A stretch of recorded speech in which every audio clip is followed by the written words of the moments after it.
My sister and I both graduated high school at the same time, but my parents chose to reward her with a trip to Hawaii, leaving me at home. When they returned, they were stunned to find a $50,000 check made out to me. They went white as a sheet when I mentioned a certain visitor who stopped by during their absence, and now my sister is having a meltdown. So for context, a few weeks ago my sister and I graduated from high school, and in the fall, we'll be leaving for college. Alex is my twin sister, and I have to admit she's always been better than me academically.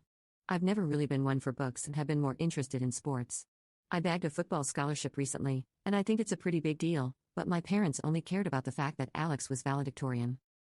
They took her to Hawaii to celebrate while I only received a card saying congratulations. Now they actually expect me to share the gift that I received from another member of the family with her because she's throwing tantrums. The day after we graduated, my parents asked her what she wanted as a gift, and they would get it for her because she had earned it. This conversation took place right in front of me, and they did not bother to ask me anything, which was not surprising because they had always been partial towards Alex. She thought about it for a few minutes and said that she wanted them to take her and a couple of her friends to Hawaii as a gift. My parents agreed instantly, and Alex went to her room to celebrate and tell her friends. While she was in her room, I asked my parents if I was going to go with them or not because I was honestly not sure. Usually, when we are on family vacations, they do take me with them, but since this was a gift for Alex, I wasn't sure if my presence was required or was going to be appreciated by Alex because she doesn't really like me much. I'm fine with that. I'm not really a fan of her either because, even though we are twins, she's very different from me.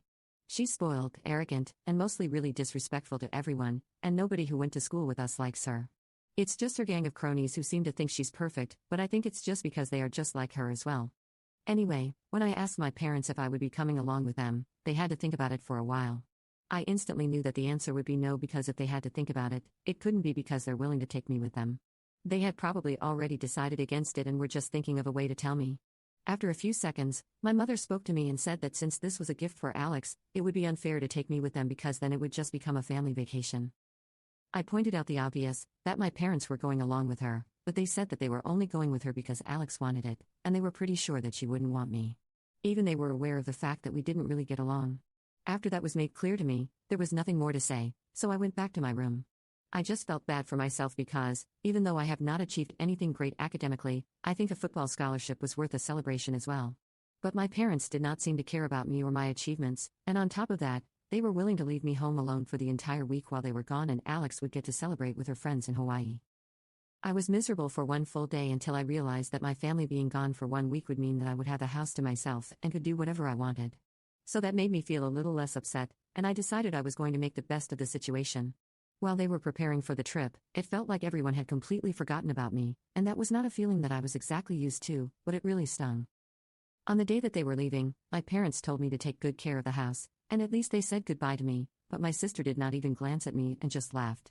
None of this was surprising behavior coming from her, so you guys can imagine how bad my relationship with her is. For the first couple of days, I just invited my friends over, and we played video games, had a bunch of junk food, and just did whatever we felt like right from the morning until the evening when they had to go home. This was my plan for every day. On the final day, I was going to call my friends and tell them that they were free to come over that day as well, but at around 8 o'clock in the morning, I heard the doorbell ringing, and it was way too early for my friends to show up. I hadn't woken up properly yet either because I had been sleeping in late ever since I graduated from high school. So when I went downstairs and looked outside the window to see who it was, I was kind of shocked to see my mother standing there. It took me a few minutes to remind myself that my mother was not here, she was with the rest of the family in Hawaii, and this must be somebody else. Then I noticed a couple of differences as well. This woman who was standing outside the door was much taller than my mother. She also looked kind of younger, and she had blonde highlights in her hair, and my mom hated that. So I was able to gather that this was definitely not my mom, but someone who looked weirdly similar to her. I decided to open the door after contemplating it for a bit because if she looked similar to my mother, it meant that she must be a relative of some sort. When I opened the door, she introduced herself as my mom's cousin and said that she had been living in the UK for the past 20 years, so I had probably never seen her before. From what I knew, my mother did not have any siblings, and she was an only child. This woman looked like she was just a couple of years younger than my mother, so I had guessed already that she must have been a cousin. But for a cousin to look that similar to my mom, it was just weird, and I definitely hadn't ever heard of my mom talking about some cousin from the UK. But then again, I don't really speak to my mother that often anyway. I invited her in, but I made sure to tell her that my parents were not home because I was certain that she had come to see them and not me. To my surprise, she told me that that was fine because she hadn't come to see them. She had actually come to see me and my sister. That was another shock for me because I couldn't imagine what she wanted to do with me and my sister. But anyway, I had to tell her that I was the only person who was home when my sister was away. She seemed a bit upset when I said that and asked me where the rest of them were. So I decided to be honest with her because her face just seemed like she could be trusted, and I told her the truth. Like most other people, she was also shocked when she found out that my family had left me back home alone and had taken a trip to Hawaii with my sister to celebrate her high school graduation, even though I had also graduated at the same time. I kind of tried to downplay how terrible I had felt because I didn't want to make it seem like I was complaining to her since I didn't want my mother to yell at me for spilling the beans about our family to her cousin when they came back. She told me how sorry she was and said that she could understand how I felt, so she wanted to give me a gift.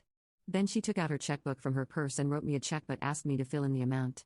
This was the first time that anything like this had ever happened, and I was shocked. So I told her that I couldn't let her do that because I just couldn't accept money from her. We went back and forth on that for a couple of minutes, and then she just said that she was going to fill in the amount that she wanted to give me and wrote me a check for $50,000. I insisted that I couldn't accept that from her because it was a huge amount, something that I couldn't even imagine, but she told me that she just wasn't going to hear it and I had to accept it.